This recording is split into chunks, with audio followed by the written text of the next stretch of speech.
took off on my bike at around 5 o'clock p.m. on Wednesday from my dorm.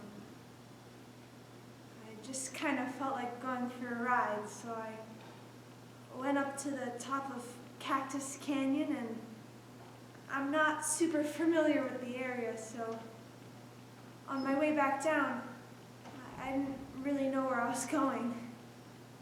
I was sort of just picking the way to go, which now,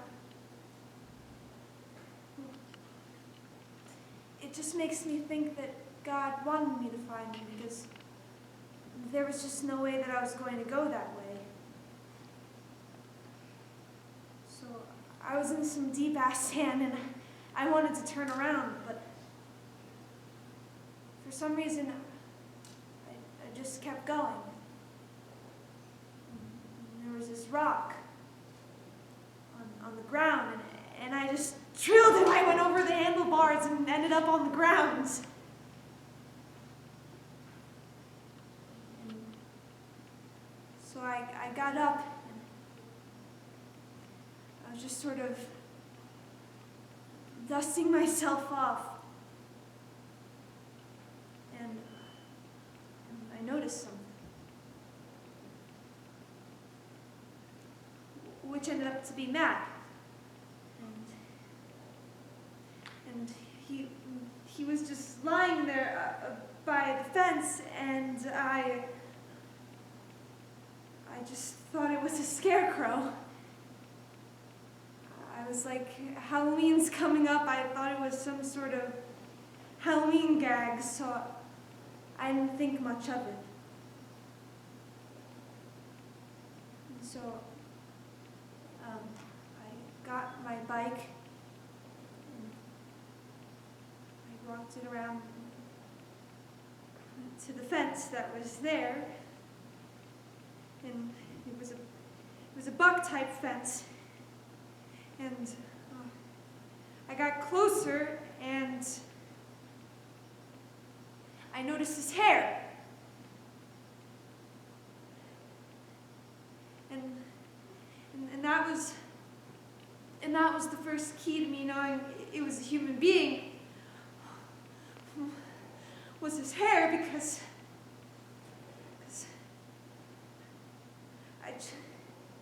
I just thought it was a dummy. Seriously, I even noticed the chest going up and down, and I just thought it was some sort of mechanism or something, but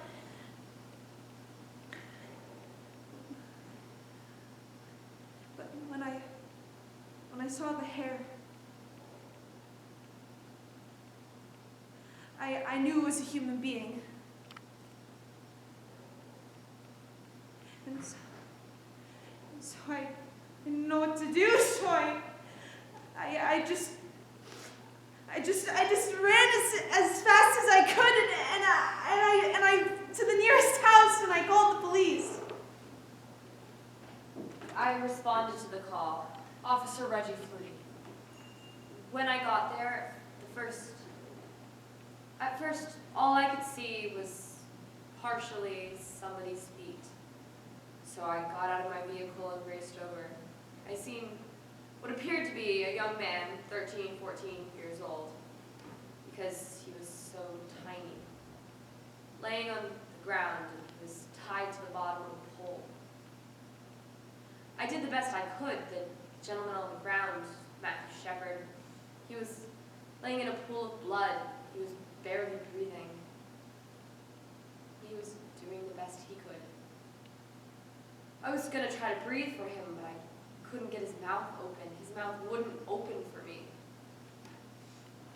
His head looked distorted. Just didn't look right. Looked like he had a real harsh head wound. I was working in the emergency room the night Matthew Shepard was brought in. I don't think anyone there could remember seeing a patient in that condition in a very long time. A couple of us who have worked at big city hospitals, seen this type of stuff before, but a lot of us haven't worked at big city hospitals. You wouldn't expect it here. You would expect it, you'd expect to see these gross, horrendous injuries from a car going down a hill at 80 miles an hour. You would not expect it from one person doing this to another person. The accident report told us that it was a beating, so we knew.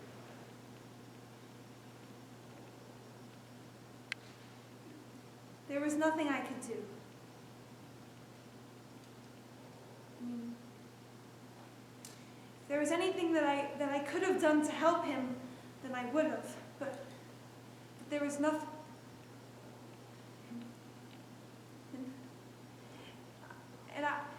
And I was just yelling at the top of my lungs, like, "Hey, wake up! Hello!"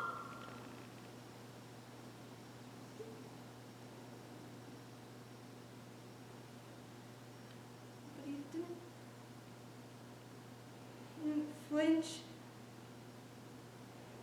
He didn't move. He didn't anything.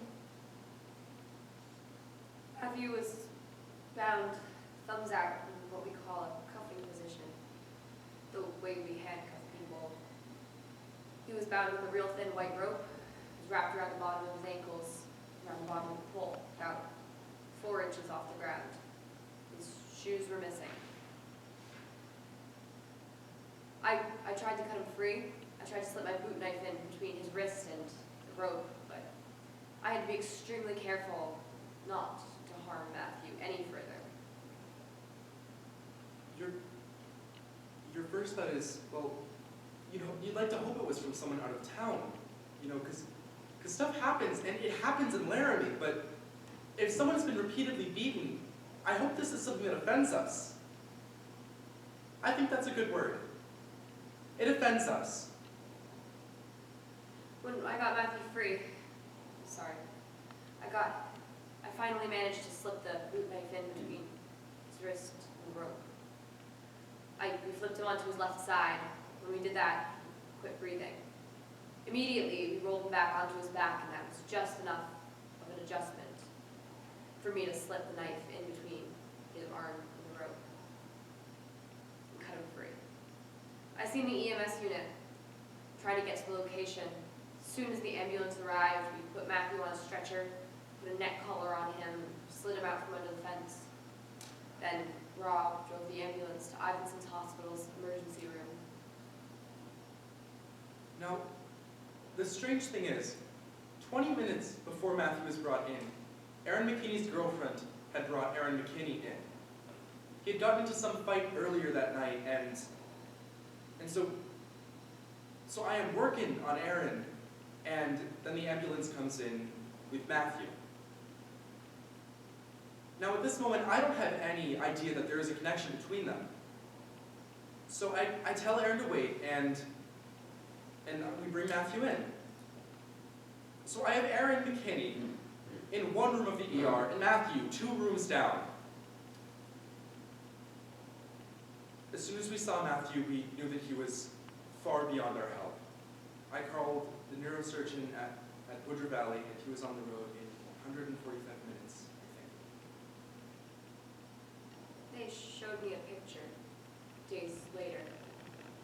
They showed me a picture of Matthew. I would have never recognized him. 2 days later, I found out the connection, and I was struck. These were 2 kids that I both cared for, their bodies. And for a moment, I wondered if this is how God feels when He looks down at us, our souls, His children. And for a brief moment, I had a huge amount of compassion for both of them.